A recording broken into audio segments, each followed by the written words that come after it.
Media সেন্টারে আসার জন্য আপনাদের সকলকে ধন্যবাদ। আপনারা অবগত আছেন যে বিগত ৪ জুলাই নরসিংদী জেলার রায়পুরা উপজেলার মেথিকান্দা রেলওয়ে স্টেশনে বাক প্রতিবন্ধী ৭০ বছর বয়স্কা একজন বৃদ্ধ মহিলাকে একদল দুর্বৃত্ত আহত করেন এবং তার কাছ থেকে কিছু টাকা নিয়ে যান।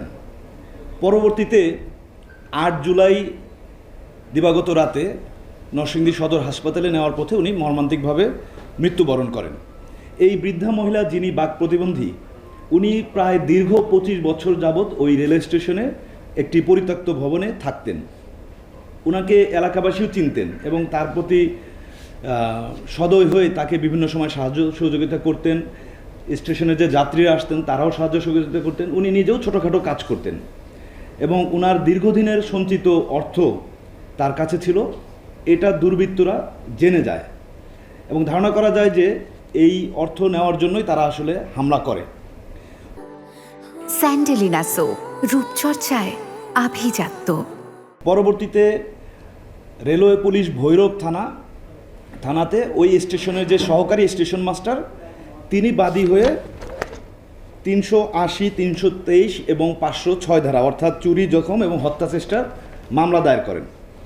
এই ঘটনা জানার পর আমরা ছায়া তদন্ত শুরু করি এবং ঘটনার গুরুত্ব বিবেচনায় আমাদের র্যাব ১১-র নরসিংদী ক্যাম্প তাৎক্ষণিকভাবে জড়িত হয় এবং মামলার তদন্তকারী কর্মকর্তার সহায়তা, গোয়েন্দা তথ্য প্রযুক্তির সহায়তা, ঘটনাস্থল পরিদর্শন, প্রত্যক্ষদর্শীদের তথ্য সংগ্রহ এবং ধারাবাহিক অভিযানের মাধ্যমে আমরা মোট ৫ জনকে শনাক্ত করি এবং গ্রেফতার করি। প্রথমে আমরা ৩ জনকে গ্রেফতার করি নরসিংদী জেলা থেকে।